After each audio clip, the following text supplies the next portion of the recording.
Ms. Estrada that she would not be allowed to withdraw, both orders of which were not complied with. And Mr. Means, frankly, stated to Judge Lund it would be impossible for him to assign additional attorneys to the case. Ms. Estrada did not respond after her motion to withdraw was denied, but Mr. Aldana did. In his pleading, he said that Ms. Estrada had not and would not, despite the court's order, help in this case. And that undermines the court's authority to push this case to trial. And that's my concern in the future, is how does this court get the case to trial should a similar circumstance arise. I acknowledge that it will take... Seems like a remote possibility that a similar circumstance would arise. I agree with that. And that's true whether it's the public defender's office on the case or a private attorney. If there's possibilities that could arise under any circumstance, no matter who representing the defendant. The difference, though, is that this issue has been persistent. This is our third motion based on a lack of resources. And so the likelihood of it arising with the public defender's office is higher than it would be otherwise. In this circumstance, we're asking the court to appoint another attorney for that, or order the appointment of another attorney for that reason. And let me press you on a couple of things. You're not really concerned that a similar circumstance is going to arise, right? I mean, that is such a remote chance. The tragic losses that Mr. Aldana experiences in the summer of 2024 are not going to recur for a newly assigned lawyer. I doubt that. I mean, I can count on one hand maybe trials that have been continued for these reasons. So that's really not your concern, is it? My concern is that this same claim arises. We don't have the resources to be prepared for a trial date.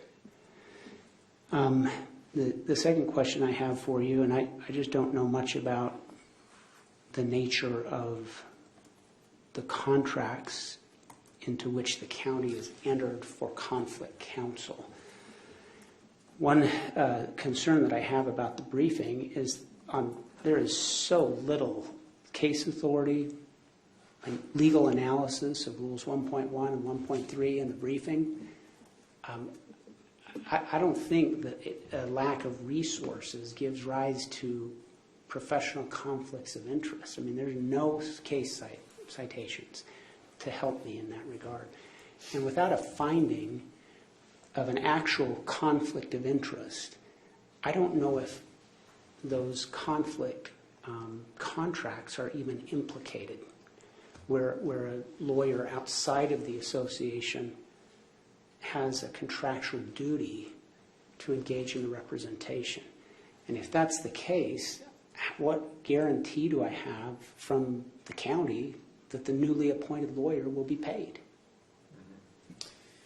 Well, I think that first off, the premise to your question of is there a conflict here? I think the record is adequate to show a conflict because the Public Defender's Office has stated in pleadings that there is a conflict. And has conceded that and I think, frankly, effective assistance is even at its fundamental level, effective assistance is what the defendant is entitled to. And if the Public Defender's Office cannot render that, then there is a conflict. And that implicates the rules of ethics as well. But I think that's the foundational basis here, and that's the right that we need to be concerned with, that I need to be concerned with, is that the defendant has effective representation, the court needs to be concerned with, and the courts of appeals are certainly going to be concerned with. And that supersedes, as far as the legal question, the ethical question, because it would be the basis for a reversal and its constitutional right. So that's the basis for finding a conflict. Is there have been repeated assertions in the defense pleadings that the Public Defender's Office lacks the resources. It doesn't mean they're right about it. I mean, they can assert there's a conflict of interest, but as a matter of law, it doesn't mean they're right about it. Right? I mean, give you the example that stands out to me. in one of the pleadings, it's represented, well, I have so many clients, and on this particular day, I diverted my attention to Mr. Barlow to the disadvantage of my other clients. That's the essence of the practice of law, right? I mean, anytime an attorney goes to trial, his resources and attention are directed to the interests of one client to the temporary neglect of all the others, right? I mean, that's not a conflict of interest. No, I agree. And so that's what I'm saying. To simply point to the defense and say, well, they asserted a conflict of interest doesn't mean they're correct about that. And I have very little briefing to assist me on that central issue. Yeah, you're right. It doesn't mean they're correct. And that's, in fact, what Judge Lund found repeatedly, is that despite the assertion that the defendant was not being provided effective assistance, Judge Lund found he was, based on the extraordinary number of pleadings, all the witnesses, and so forth. Nonetheless, should the Court of Appeals weigh that as a factor? Hey, and should a defense attorney get up and testify in a post-trial situation of, hey, I said I was ineffective for a reason, and let me tell you what I was unable to do? Yeah. It creates that risk and potentially creates that, well, it definitely creates a record. Yeah, and I'm sensitive to that. I'm sensitive to the frustration of the state when, every couple of months there's a record being created of ineffective assistance of counsel, and that's a serious concern, and I get that. And ultimately, in my view, that is what led to the last minute of continuance of the trial, is the court was unable to assure that adequate resources were applied to this case because, according to the defense, because they lacked the resources to do so. And if this court doesn't have the authority and the ability to take this case to trial as it has ordered to happen, then we have a problem, and that problem has to be addressed. This is the third time that this issue has arisen. It's the first time that it has actually resulted in, well, I shouldn't say it's the first time it's resulted in a delay or continuance of some sort, because there have been extensions of motions, there have been deadlines that were missed, there have been motions that were filed late, witness and exhibit lists that were filed late, all of those things. But this is the first time, I think, that the trial itself, maybe I should say it this way, the trial itself was continued based on this lack of resources. As far as who pays for conflict counsel, I think that is a contract issue. The Public Defender's Office does have conflict counsel. We see them appointed, and I know the court sees them appointed daily in its criminal law and motion calendars. And I would ask the court to order them to appoint conflict counsel. Do you know if the terms of that contract require a judicial determination of a conflict of interest under the professional rules before a duty to pay or a duty to engage in representation arises? I do not believe they require a judicial finding, and that would be consistent with my experience in the majority of cases that are conflicted out. And I can see, and I agree with that. This is a different sort of case, because right now the Public Defenders Association, at least as of today, is saying there isn't a conflict. We have the adequate resources, and usually it goes the other way, right? The Public Defenders Association gets the case, says we have a conflict of interest, it gets referred, and the judge isn't even involved.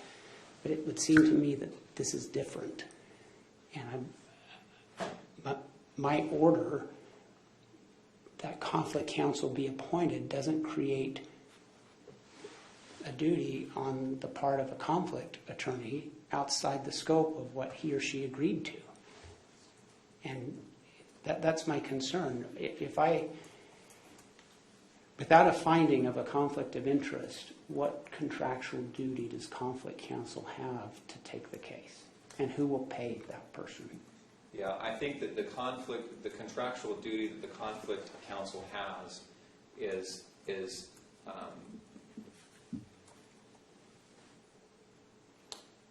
I think the question is, what contractual duty does the Public Defender's Office have to pay the conflict counsel? I think that once the court orders that the Public Defender's Office appoint conflict counsel, they're required by your order to appoint conflict counsel.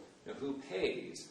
To me, that's the question. I think that new attorney that's assigned will have an ethical duty to provide the assistance. Who pays becomes a contractual question that would have to be litigated between the Public Defender's Office and Utah County. And I think that issue, I think, is outside of the scope of this proceeding. I think that's a contractual issue. I think it's an important consideration. I think it's wise to think about that. But I just don't want to. No lawyer has to work for free, and so it makes little sense for me to issue an order that ultimately can't be complied with. And so I don't. That's my concern. No, I understand that, and I think that that would be handled through the contract litigation process. But that attorney, I think, would have a right to be paid, whether it's from the Public Defender's Office or from the county. Ultimately, the county funds the Public Defender's Office. That contract includes paying for conflict counsel. So the Public Defender's Office is given, I'll just put some numbers out there, I'm making these up just for ease of understanding, $1 million to the Public Defender's Office. Well, a pool of that $1 million is reserved to pay conflict counsel, and the Public Defender's Office then pays them out of that pool. Yeah, and I guess that's what I'm asking is I don't know the relationships. Do conflict counsel contract independently with the county? No, they contract with the Public Defender's Office. Okay, I had assumed the other way, that they had contracted independently for the conflict contract, and that's not the case. That's not the case. There are some exceptions. So I know of 2 cases, homicide cases, where the same concern arose of the Public Defender's Office may not have the resources to defend those cases. And so in those circumstances, the county contracted individually with those law firms rather than through the Public Defender's Office. And I don't know what the negotiations were, why it happened that way and why it didn't, but that can happen, although 99% of the time it's through the conflict process that is included in the contract between the county and the Public Defender's Office. And that's the way we believe that this should proceed in this circumstance. Okay. Thank you very much. Mr. Morrison? Thank you, Your Honor. Good morning. Good morning. Just briefly, I don't want to talk too much about the past because Maybe I can short circuit that because I do have a question for you, and maybe I can get a concession on both parties' parts. In my view, the June 19th and June 25th orders of the court denying the motion to continue the trial and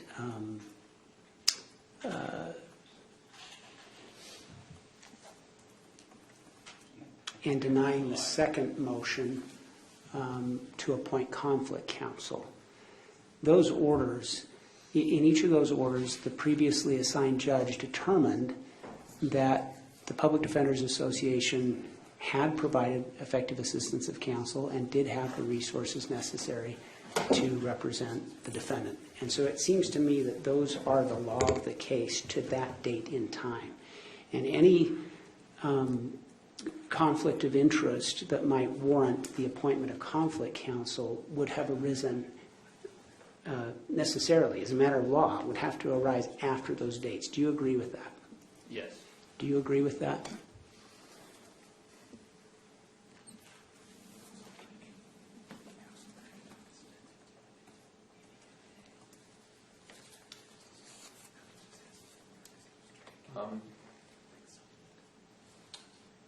To an extent.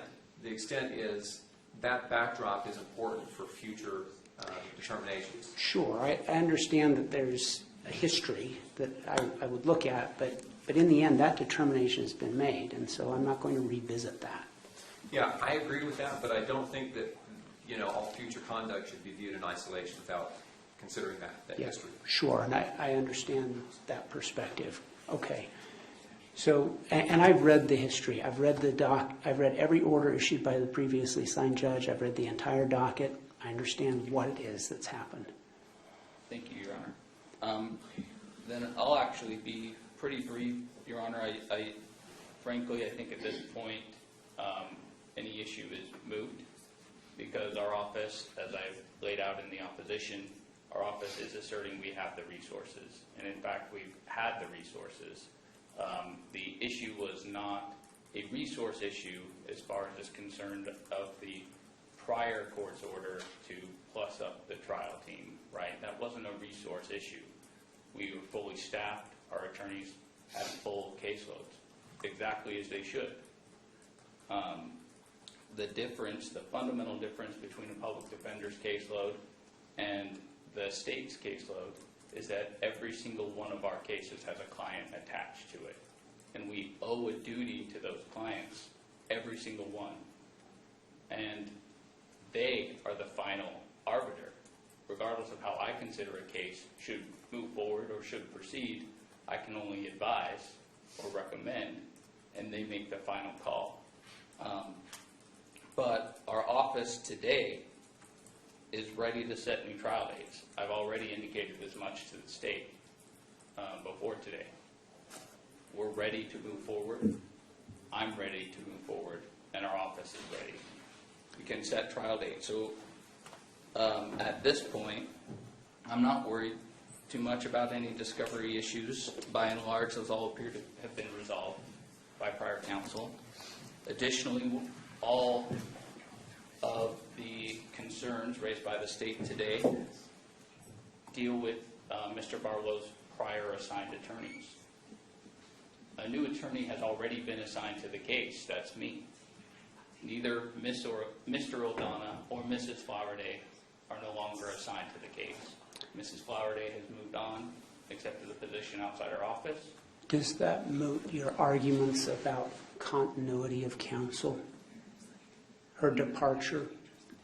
No, Your Honor. I mean, you're as new to this case as anybody would be who's newly appointed, essentially, it seems to me.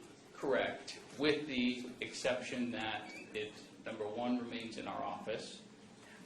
We have a system, a file system, where I have immediate access to all of the notes and the entire case history. I have immediate access to all the notes with all of the experts that have already been retained and that are prepared to move forward with trial. So I would add the caveat to that, Your Honor, that our trial is in a much, or our office is in a much better position to proceed than any appointed conflict counsel, because I've done private work myself. And if I were to take this case over, for me, I wouldn't rely on another attorney's work, regardless, even of the experts. I would want to do it. It would be my case, and I would need to look at everything with a fresh set of eyes and make my own decisions. And I assume any responsible conflict attorney would do the same. Yeah. You know, what have you done to ascertain that your certification is accurate? As far as us having the resources, Your Honor? Yeah. I've spoken with the directors. We've held meetings as well. But moreover, Your Honor, I can also say that in my entire history, I have never asserted in any pleading that I'm effective due to lack of resources. I am ready to do this case, and our office will add additional attorneys depending on the outcome, of course, of this motion. But, Your Honor, our office certified in that December filing through an affidavit that we have the resources. And honestly, Your Honor, at this point, the experts have all been paid. Everything, they are retained, and everything's ready for trial. The amount of resources our office would have to expend outside of time at this point is actually minimal, in my opinion.